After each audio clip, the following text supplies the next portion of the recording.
In this video, we're going to explore living off-grid. We'll look at what it means to live off-grid, as well as what it takes. We'll then look at some off-grid statistics, as well as some proven psychological benefits of living off-grid as well. Finally, I'm going to share with you some of my off-grid life lessons that I've gained from living off the grid for 3 years as of recording this video. So living off the grid is a lifestyle choice that involves independence from public utilities and services like electricity, water, and sometimes even food supply systems. One of the goals is to be self-sufficient, another is sustainability, and often there is a desire to be in tune with nature. Living off-grid has become increasingly popular. Many people look to moving into the wilderness because of all the burdens placed upon them, burdens such as financial, restrictive movement, and overbearing governmental surveillance and control. I've been living off-grid for 3 years as of recording this video, and I absolutely love it. What I've noticed is it provides an incredible sense of strength and a robust resilience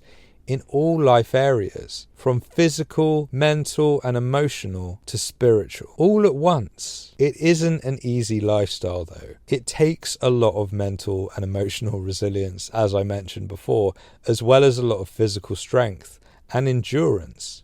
For example, if you get sick and you don't have a water system set up, you have to go collect water. It involves a lot of grit. I feel so honoured that I've lived this life for 3 years, and there's nothing that would make me want to go back to living on the grid in a system controlled by a government.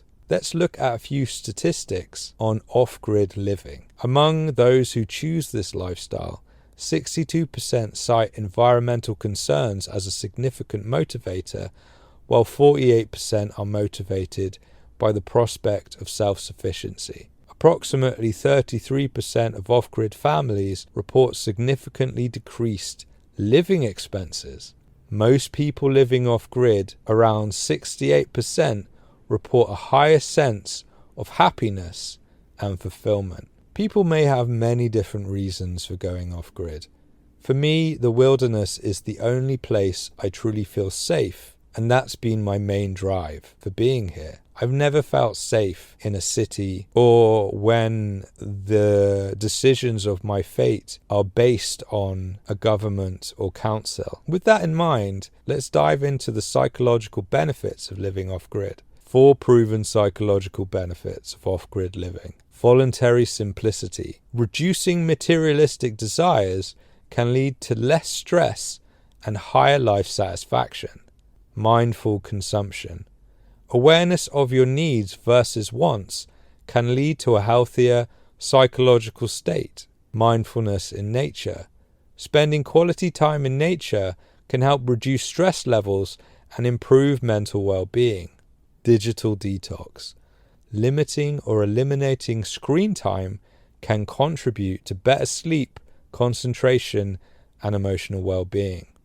Personally, going off-grid is one of the best things I've ever done for myself. It really is. I would never go back to city life. I feel so blessed that I have the opportunity to do what I do, which has come from me and my family fighting to protect this land from developers back in the 70s, although I wasn't born at that time. What I've noticed is primarily my appreciation for very simple things such as water completely transforms. I tend to, instead of throwing things away, take them apart and make them into something else. I have this incredible harmony with nature, and I spend a lot less time looking at a screen and a lot more time climbing trees. It is exhausting, mentally and physically. It can be frustrating. Sometimes what you build falls apart, but that exhaustion comes with deep satisfaction, harmony, and individual sovereignty that a company or government can never take away from me.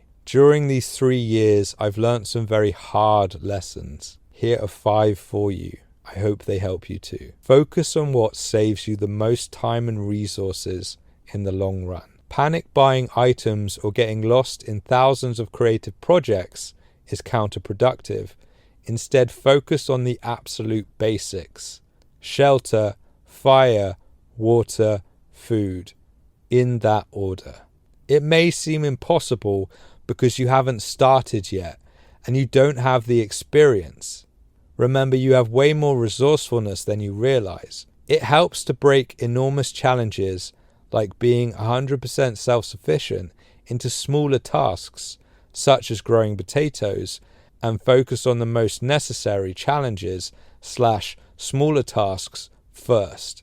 Each problem you solve fuels your confidence to conquer the next. Document your journey. It helps to create a reference point for your resourcefulness and also serves to help others. Get to know basic building techniques and materials.